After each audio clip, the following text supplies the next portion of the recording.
Good morning, everybody, and this is your S&P 500 day trade setups for today. So this divergence is starting to play out. We're getting above the 20. These last two 8-hour bars, which are range bars, are really concerning for me. And just want to put one of the rare times that I don't look left is when I see range bars like that, especially when I've got two one after each other, because that just indicates confusion, and that indicates that we are definitely in a range. And if you look to the left, you can see there is the structure. I mean, I can keep going back left and you will see how the structure lines up. Anyway, at the moment, nothing going on. If you drop down to the 3-hour, that is not something you want to be trading. Tails to the upside, tails to the downside. We do have a pretty solid move of the oscillators to the upside, but no, price isn't moving with it. Price is just going sideways. So normally what happens, and then this happens, it gets to the top, starts curling, and then we sort of pull back down. So I would suspect that this is a tight range that we're in for the week. A little bit of data today may influence us, but somehow just don't think that's going to happen. So yesterday was not a day to trade. I mean, you can't trade this kind of nonsense. And you can see how the oscillator is also sort of moving to the upside now.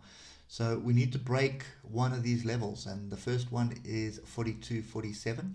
So we need to get above that, and I would say 42.50 would be the level to get above. We need to get above it and hold it for longs to start coming into play, and 41.66 is an opportunity for a break to the downside, but there is a gap here.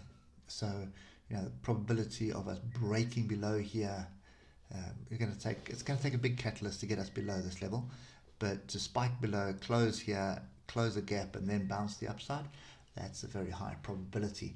Now if you just drop to the weekly, you'll see this is an area of massive support, and this is weekly support. Look at that. That was what's that, almost 2 months, just over 2 months that we hovered around in this zone, looking and building support.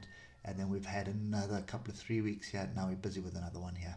So I'd be very reluctant to anticipate a break below this just yet. We're going to need to see a weekly close below that, and then a pullback to come and reject it before you start looking for shorts below this level. So that's kind of my view at the moment. It's a clear sit on hands. The only trade I'd be looking for is longs on a break above 42.50 area.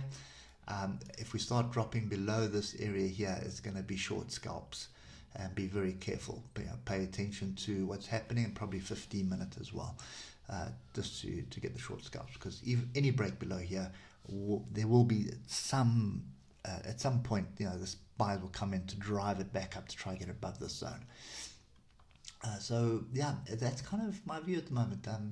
4100 is also a pretty solid area that I'd be a little bit worried about. So cautiously sitting on the sidelines, I think, is the narrative for today.